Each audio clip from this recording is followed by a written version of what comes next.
The sun was blazing overhead, casting long shadows across the dry, cracked earth. The air was thick with dust and the heavy scent of parched soil. I stood at the edge of the village, Njango. The wells had dried, the streams had vanished. Faces around me were lined with thirst and silent worry. Then I saw him, Caleb. Just a boy barely 14, but there was something different in his eyes.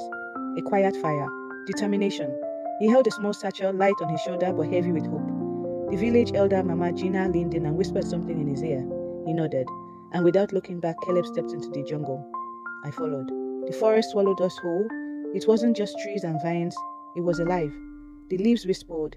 The wind carried voices I couldn't understand. Caleb moved carefully, listening to the rhythm of nature. Then we saw it.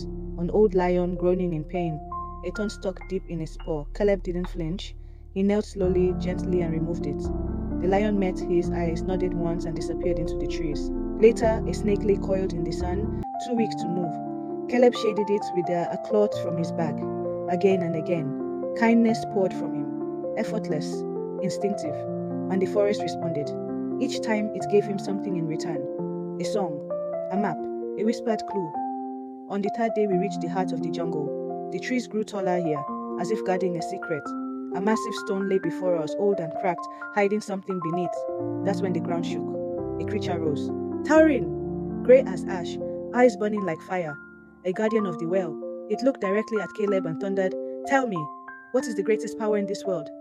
The silence was deafening. Even the birds stopped singing. I held my breath. Caleb didn't move. He spoke softly, like he was speaking to the trees themselves. "The greatest power," he said, "is selfless love." The creature stared. Then slowly it smiled and vanished into thin air. The stone split open, and there it was. Water. Clear, cold, endless. I ran forward, dropped to my knees and drank. I still remember the taste. Pure, alive, ancient.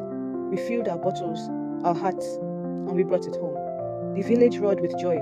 Caleb, the boy they once laughed at, became a legend. But I was there. I saw it, I felt it. And even now when I close my eyes, I can still hear the forest whispering, "Love is the truest magic."